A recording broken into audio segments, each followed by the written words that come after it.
Hello friend, তোমরা সবাই কেমন আছো? আশা করছি ভালো আছো। তো দেখো, এটা অনেক দিন আগের একটা রেসিপি, তো তোমাদেরকে শেয়ার করবো করে আর করাই হচ্ছে না। কারণ হচ্ছে কি, ভয়েস দেওয়াটা খুবই টাফ একটা কাজ। কারণ হচ্ছে কি, যেহেতু আমার একটা ছোটো বেবি আছে, তো ভয়েস দিলে প্রচণ্ড ডিস্টার্ব করে, এতটাই ডিস্টার্ব করে যে হয় না আমার।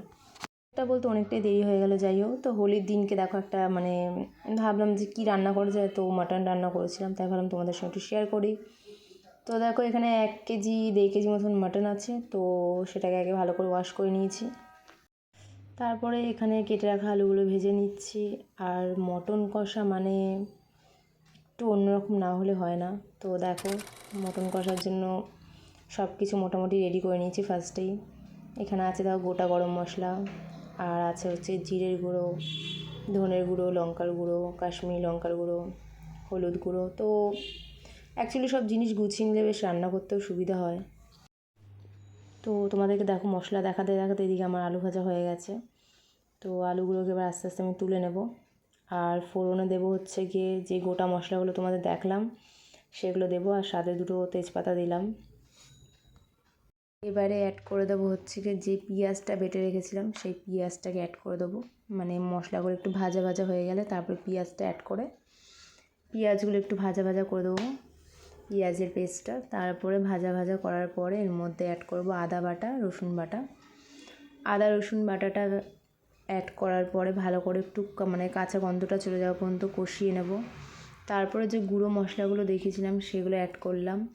এগুলোকেও বেশ ভালো করে ভেজে ভেজে নেব। কারণ হচ্ছে কাঁচা গন্ধটা মশলার এমনই একটা জিনিস, তরকারিতে যদি থাকে না, সেটা আর খাওয়া যায় না।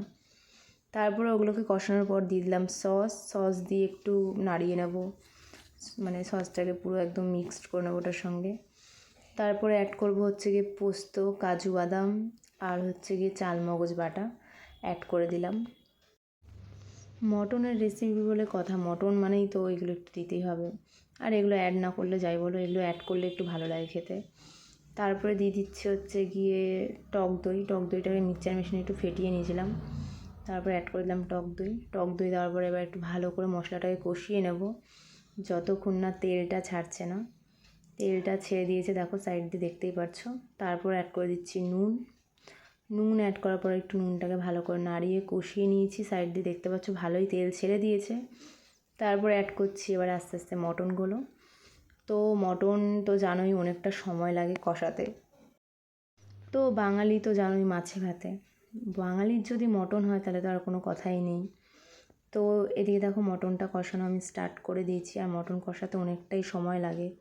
তো লাস্টের তোমাদেরকে আমি দেখাতে পারিনি মটন কষানোর পর, যখন রান্নাটা হয়ে গেছিলো, কিন্তু খেতে অসাধারণ হয়েছিল। আর এখনই কালারটা দেখছো কি সুন্দর এসছে, তাহলে ভাবো যখন রান্নাটা কমপ্লিট হয়ে গেছিলো তখন কতটা সুন্দর লাগছিলো দেখতে।